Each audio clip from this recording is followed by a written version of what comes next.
Welcome back to another episode of cummingsforums.com. Today we are removing the water pump from our trucks. As you can see, I already took delivery of releasing the belt. Belt's still in good condition, no cracks.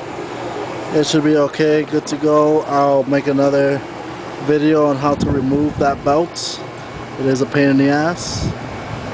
Okay, for starters, to have easy access to the water pump, we have to remove our fan shroud cover, which is 4 bolts. One here,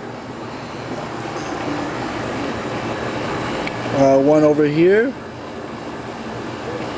and we have some on the bottom. So go ahead and show that. Just one moment. Let me see here. Just bear with me. We also have one here and one over here. We remove those so we can have easy access to water pump. The water pump is somewhere in there, but we'll get to it. Now let me show you those bolts and what they look like so you would have an idea. It's 4 of these bolts. Here they are. There's 2. Here's another one. And here's the last one. As you can tell, these are pretty good condition. No need to replace them. And then to remove our fan shroud cover, all we have to do is pull it up.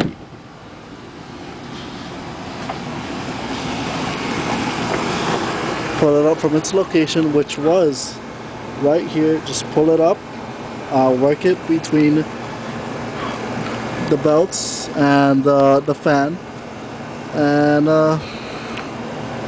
that's pretty much it.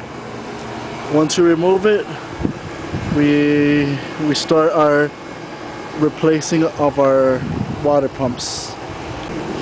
Here's our fan shroud. It takes a lot of energy and a lot of force to remove this thing.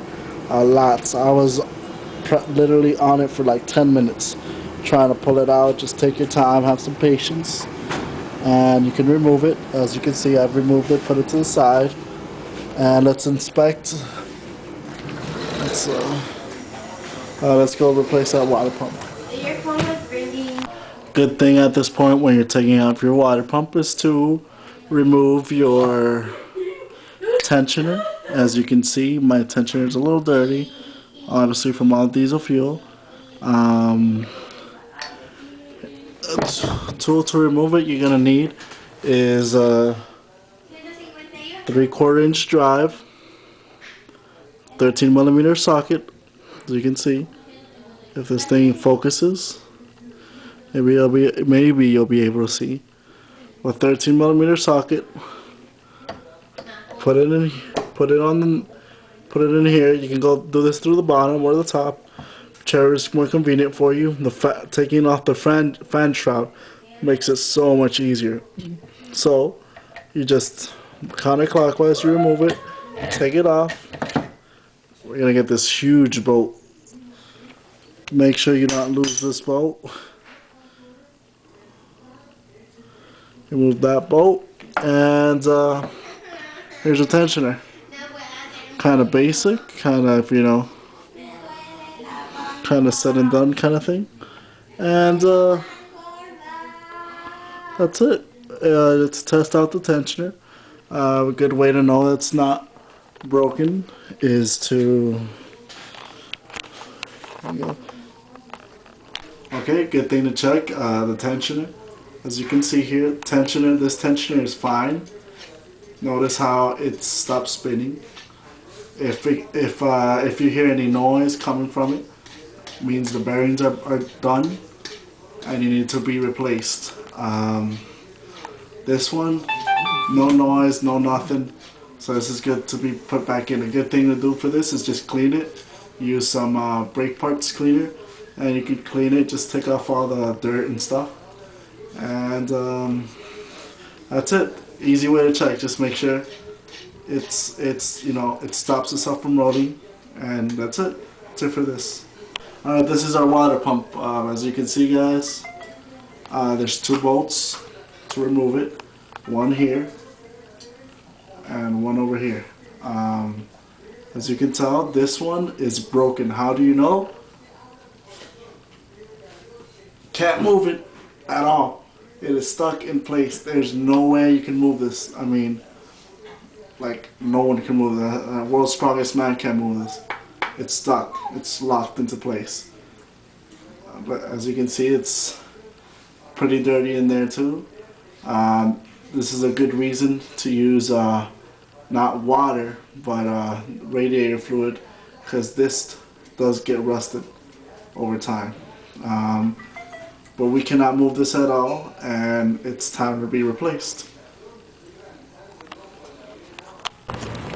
Once our water pump is placed in, all we have to do is use our 13mm bolts and screw them in hand tight first on both of them, and then with your 13mm socket wrench, righty tighty both sides, and you're done.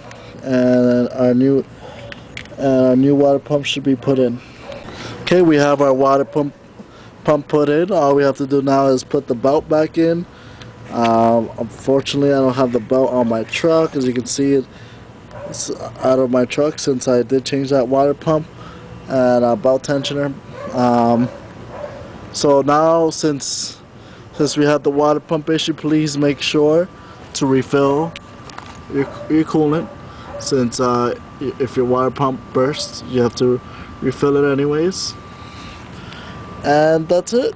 Once you have it done, your water pump should be in there. And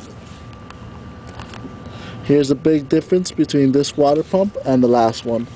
Once you touch it, it spins. You're able to spin it freely, no problems, no issues, and it'll spin. And that's it. And that's your water pump. Make sure there's no leaks. Make sure nothing's coming out, and make sure you put the bolts in on tight with, of course, the gasket.